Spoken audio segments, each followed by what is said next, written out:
seeing this video, my Democratic colleagues and I have just left our beloved state to break quorum and stop Trump's redistricting power grab. Democrats are in full freak-out mode over Texas' proposal for a new congressional map. Are you concerned that repeated walkouts could backfire politically, painting Democrats as obstructionists rather than standing up for voting rights? This governor talks a lot of noise. Not only are we going to punch back, but we about to beat you down. Grace and peace, everybody. We are back. You saw the thumbnail. You saw the title. You've heard what's been going on as it relates to the Democrats of Texas refusing to participate in voting for redistricting and such of that nature that was ultimately going to push them out of power. So what they do, they jump on planes and they ran away from the state, which is crazy work. I have a theory about this. I have a thought about how I would approach this, but I want to hear what y'all think down in the comments below. Let's get this video going. Let's go. In full freak-out mode over Texas' proposal for a new congressional map. If it passed, the map would create 5 districts Trump carried by double digits in 2024 and help the GOP retain their House majority. It makes areas in the Rio Grande Valley redder, packs Democrat-controlled districts, making them bluer, and creates new Republican-leaning districts elsewhere. So, amidst all the freak-out, let's take a look at some of the examples of Democrats gerrymandering. Let's head over to the wall. First up, let's take a look at Maryland. In 2016, Republicans won 37% of statewide votes for the U.S. House in Maryland, but they only got 1 out of 8 seats because of the way the congressional districts are drawn in Maryland. Maryland's not the only one. It also has occurred in California, in Illinois, and across the country. Let's show you exactly, though. Let's scoop in on Maryland, take a look exactly how they drew these districts. I think if you can, I don't know how tightly you can see this or come in on this, but you can see the 3rd congressional district in Maryland. I mean, it's got lines going every which way. All the way around Annapolis, it's shaped something like, I don't know how to describe that, like a serpent. Or the 4th congressional district, look at this, winding its way around, trying to get closer to Annapolis. That's the definition of gerrymandering, making geographically odd districts to get the voting base exactly how you want it. By the way, in 2022, it got struck down so bad, a court took the map and called it illegal. But this is Illinois. They're also guilty of gerrymandering. Their 2020 map, it drew Dems. It wiped away all 3 toss-up districts in the state and even threw out 1 solid Republican district, giving them almost a net of 4 new seats in Illinois. So why the freak out over the Texas map? But has Texas done something different than any of these other states? No, Texas is not doing anything different at all. And in fact, other states have done mid-decade redistricting. You saw that in Pennsylvania in 2018. Look, this is all about politics. It's all about power. If you look at Texas today and what they propose, once Texas is done, if in fact this gets passed, and that's an open question, by the way, then Texas will still not quite be as gerrymandered as California. So even with all that effort, California still squeezes out more votes per seat than would the proposed Texas seats. And help me quantify that. Something like 40% of the voting base in California actually is Republican, but some small percentage of House seats from California are Republican. Yeah, it's about 18%. And what Governor Gavin Newsom is proposing to do is to overturn the will of the people. There is an quasi-independent redistricting commission that was put in place through a ballot initiative. And what he's proposing is to blow that up, to somehow challenge it. I really think it's just about his presidential campaign aspirations, by the way. I don't think he's going to be able to do it. But he wants to squeeze another 5 seats out of the current majority. The majority is 43 Democrat seats to 9 Republican seats. He wants to, I think, to take that down to 4. I took a look at the Texas map, and I mean, it does, though, make some geographic sense. Yeah. The whole idea of gerrymandering or gerrymandering is that you draw, nonsensical lines to get the outcome that you want. And then once you get into urban areas, it's harder. It gets a little different. But if I took a look at California, I mean, what does that look like? Yeah, so again, a good question. Usually with the bigger states, you have more real estate that you can work with. California, under the Independent Commission, does try to keep communities of interest together. And interestingly enough, the proposed Texas map would increase the number of majority-minority districts. It would increase the number of Hispanic majority districts, and it would create 2 black majority districts where today there are none. More than 50 members of the Texas House of Representatives fleeing to Chicago in protest of Republican efforts to redistrict the Lone Star State ahead of the midterm elections. And Democrats are having a field day with the proposed changes. We've got to do things that perhaps in the past I would not have supported. This is an authoritarian move by the White House to try to make sure that they can rig the election. If Republicans were confident on their policy agenda, they'd be eager to defend it with the people and to defend it at the ballot box next November, but they know they're in trouble. And to me, I agree with Alex Padilla. I think they should be forced to fight it out the ballot box. Just like I believe that the Democrats need to be there to fight it out in the congressional, in the state house. Why are y'all not doing it? Why are y'all abandoning ship and not participating and showing that y'all will fight for this, even if you lose? Because please understand, losing isn't necessarily bad if you sit there and show everybody like, hey, I led on this. We made these pleas, all that kind of stuff. You can show that you're at least a strong leader, but you were outvoted. You can show that you're a strong leader, but you were still against a pretty sizable foe. Maybe you could win. Who knows? But I don't think that you show leadership by running away.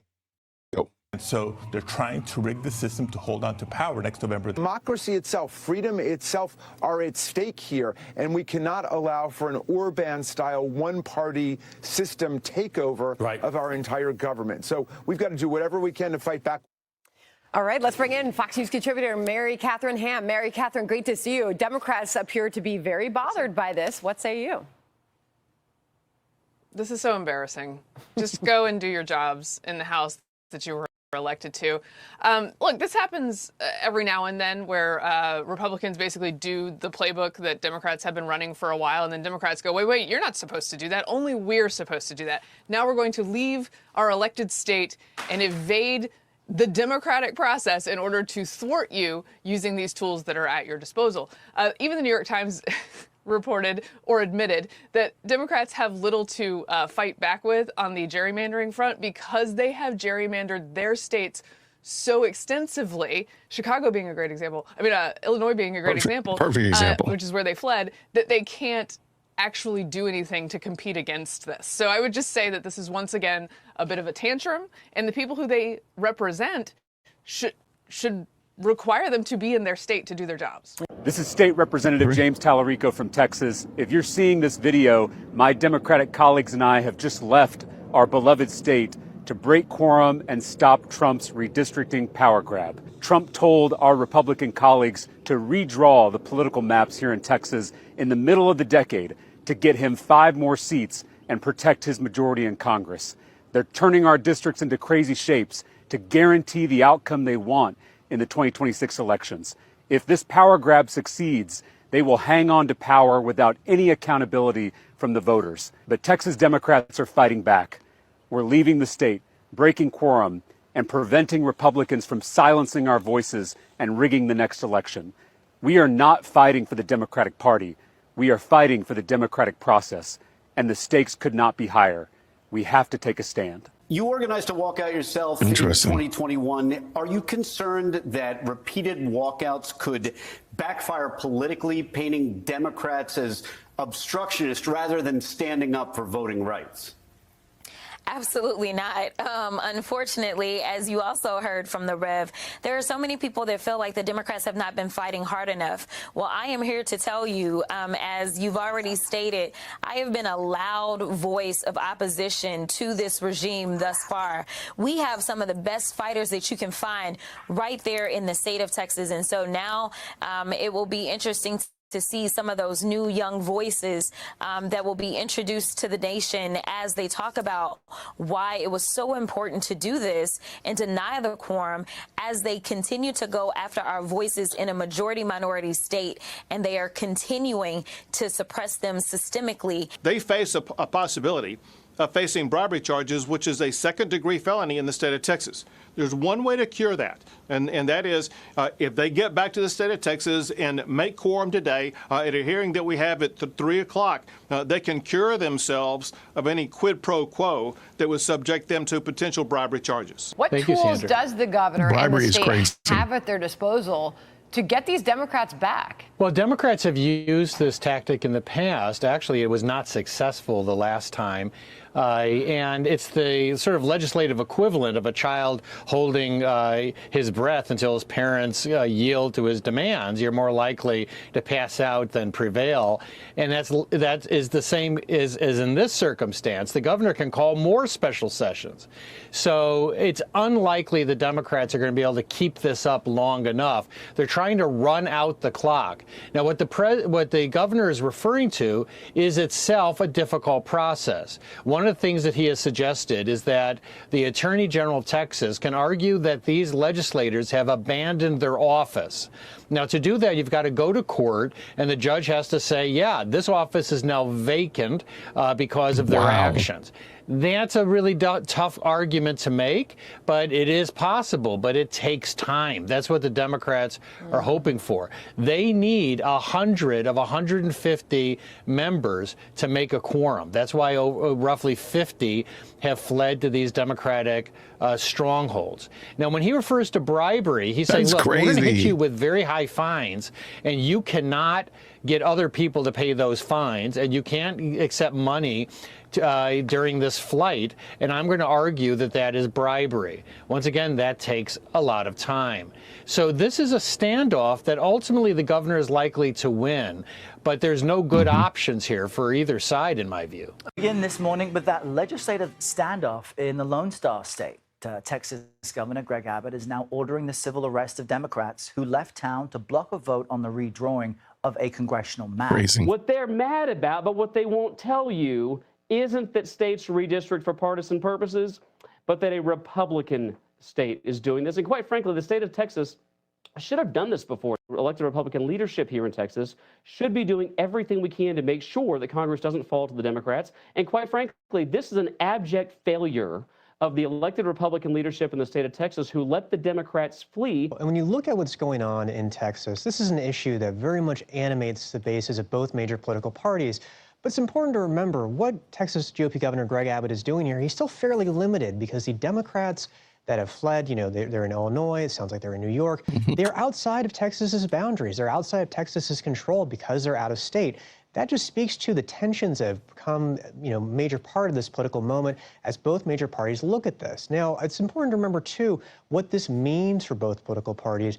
And Texas Democratic Rep. Julia Johnson is somebody who's going to be impacted by these new maps potentially, and she's been talking about this as well. At the end of the day, 137 Texans lost their lives. That's an emergency. That demands our action. But instead of holding hearings on flood prevention, Greg Abbott and Donald Trump held 8 hearings on redistricting, not for fairness, not for representation, but to manufacture 5 more Republican seats in Congress to enable Trump to cling on to power. This governor talks a lot of noise, and I made sure that I put up my warrant from 4 years ago to make it plain that they talk a lot of noise, but these guys are weak. That's why they're over here trying to bully people. Bullies are always weak.